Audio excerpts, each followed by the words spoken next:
Before, sees negative reviews, ignores them. After.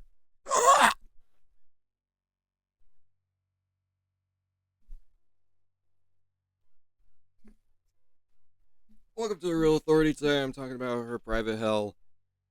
Uh, for some reason, I was excited for this movie, in spite of the fact that the reviews at Cannes were less than stellar. And before you ask, no, I have not seen any NWR movie before. Nicholas Winding Refn hasn't really been a director in which I've seen a movie of his. Like, I know Drive has become this classic of the 2010s, but I do know of his severe fall off, following it up with divisive movies like Only God Forgives and The Neon Demon. And after a long hiatus, he's returned. And the only two things that really drew me into this movie was the visual design, as evident in the trailers, and Sophie Thatcher. I think I've made it known before, but she's a really damn good actress, and her filmography isn't exactly major, and I know that she's going to have more roles after movies like Her Private Hell. Or at least I hope. I'm trying my best to leave you on the edge of your seat with this review, but honestly, it's gonna be damn difficult, so I'm gonna rip the bandage off. This movie's bad. And it's not for lack of trying, because a lot of stuff does work, but it can't mask up the fact that the screenplay just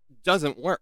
I might as well start before I go all over the place. By the way, after I give the score, I am going to go into spoilers, because honestly, this movie has so much baffling stuff in it that I cannot leave it without mentioning. But for right now, the review is going to be spoiler free. Got it? Good? Let's go. The premise that they give is Sophie Thatcher plays Elle, a woman who basically searches through a mysterious mist in order to find her father, while Charles Melton plays Private K, who's basically trying to find his daughter who was taken by the mist. Disclaimer, the advertised premise is not the premise of the movie. No spoilers yet. By far the best part about this movie is the technical majesticness of it, like the cinematography, production, costume designs, even the score. Wow. This movie is so damn lucky it has that to its name, because otherwise this movie would have been worse than I'm ultimately going to give it credit for. But visually, this movie's just stimulating. It doesn't make the movie, but overall, I was just very impressed, and the trailers made it look to be amazing to look at. And Magnus Nordoff Jonik's cinematography alongside Jid Maling and Jana Marshall Whitaker's productions and costume designs and Pino Donaggio's score.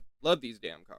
They were strong and honestly do a lot of the heavy lifting in terms of the stuff that I did actually like about the movie, although I will mention the performances. Nobody really stands out aside from the two marquee actors, which is Charles Melton and Sophie Thatcher. I feel like the script lets Melton down a lot, but I do feel as he sifted his way through the screenplay, he was able to make his character much more complex than the movie ultimately deserves. And I feel like the choreography with two, maybe three scenes of his, because there's a bit of action in this movie, and I do feel those are by far the best parts about this movie, the action, and I do feel like Melton just delivers 100%. Not the greatest performance, but yeah, I'm excited to see what he does next. Thatcher, she's good. The writing does not do her character any justice, so it's up to Thatcher to really sell the character, and unfortunately, as good as she is for the most part, actually, for all the part, it just doesn't work. Like, toward the end, her acting definitely becomes more self-aware in the midst of this chaos. So I will say she's the best performance of the movie, and obviously I'm a fan, so I can't wait to see what she does next. And with that, we come to the end of our positives and on to the negatives, which I'm going to try to keep brief because I really need to talk about the issues with the screenplay in a spoiler-filled segment and a rant, because what else can I do? Still spoiler-free, Nicholas Winding Refn's directing and screenplay are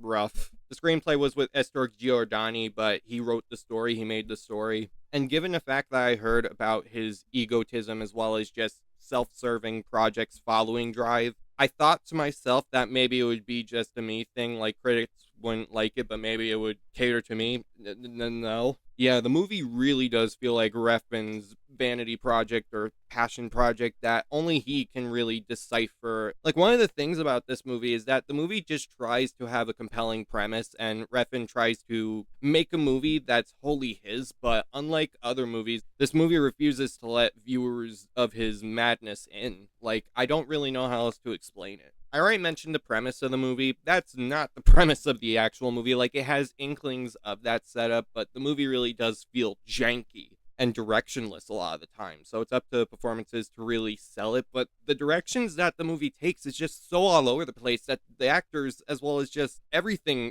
feels lost. in service of this director that is just so pretentious. I haven't really seen a movie this pretentious in such a long time. And I should also mention that in the future, I do want to become a film director because I love the artistry. I've been wanting to make a film for the longest time, just haven't had the time to do so. But when watching this movie, I was like, oh my god, if I ever become this pretentious, this is going to not work. This is going to be a career that just falters. Like maybe with Drive again, I haven't seen it. Maybe with his style, it actually worked for the context as well as the overall package, or he reined it in. But I feel like with this movie, he's just allowed to go all over the place. And while his direction in terms of the production and costume designs, the score, and most of the performances are all right, the screenplay really doesn't paint this narrative that's really worth going on. And the fact is that the narrative that is ultimately paved out is just not interesting. Which is why I say the production and costume designs do a lot of the heavy lifting in terms of making you engaged with this world, but even then, you really need a story to really sell you on these characters as well as this situation.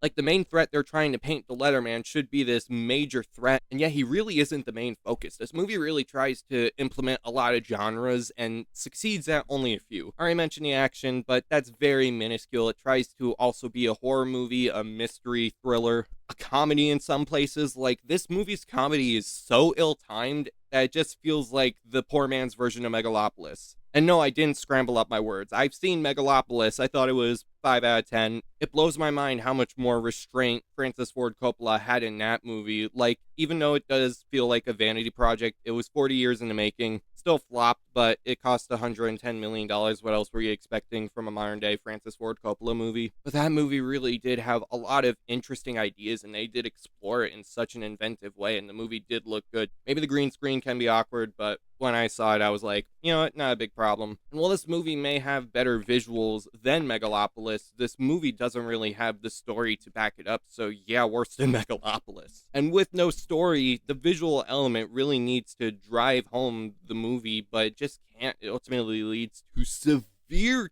tedium. And when it comes to setup and the ultimate resolution, it just doesn't satisfy, which leaves you wondering, why the hell am I even here? Like, I get one of my favorite actresses is in it, but seriously, what the hell was she thinking when signing up for this? I don't know, it's just, yeah, I'm gonna get into spoilers. Point is, I kind of hated her private hell. The visual aspect really does carry it. And when I mean carry, I mean making it more, I don't know, pleasing to me, because this year has been really solid, let me be clear. Granted, as I said in my worst movies of 2025 video, which you can find on this channel, I said that there were a lot of movies that taught me to not really waste time with a lot of movies anymore, and I've noticed much more nowadays. I've been holding myself back from watching just every single movie in existence in favor of, I don't know, my own curiosity, but this was one of the movies that really shone through in terms of my interest. And yeah, I can easily say, in spite of Psycho Killer also sucking, this might be my least favorite movie of 2026. Although before rating, I will say if this is the worst movie of the year, it shows a much more consistent output in terms of just the movies in general. But there are like a ton of other movies in theaters which you can watch. This movie, in spite of its potential, completely squanders it, and I'll tell you why in a minute. But if you think you're still excited for this movie in spite of what I said, think twice. The Real Authority rejects 3 out of 10. Okay, spoilers. Let's get to spoilers. Woo! What easy way to put it. Charles Melton's character really is the closest thing to a main character that you can get. Like, Sophie Thatcher's character isn't really developed to be this, I don't know, important character. Like, she's basically the driving vehicle for the plot, and it just feels like she's kind of wandering out of nowhere, while Melton's character basically lives in the shadows as this secondary character. But when it comes to this Leatherman, the main antagonist of the movie, it really does feel like Melton's character is more directly linked to the Leatherman, given the fact that the Mist and the Leatherman took his daughter. Well, Sophie Thatcher is this actress. I don't know.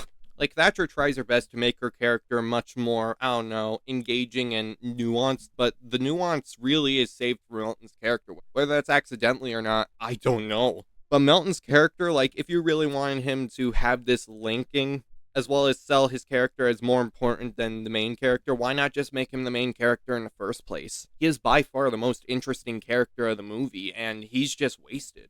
Like, he lives in the background, and whenever it focuses on him, the movie tries to, like, switch gears to make him the central focus, but then you got Sophie Thatcher there, and unfortunately the two plot lines do not coalesce until the end in a lazy way. Like, I mean, flippin' lazy. When it comes to all the other characters, they're just there, but mostly it's just Sophie Thatcher and her friends, as well as a stepmom played by Havana Rose Liu, and that storyline goes. I don't know if it goes anywhere.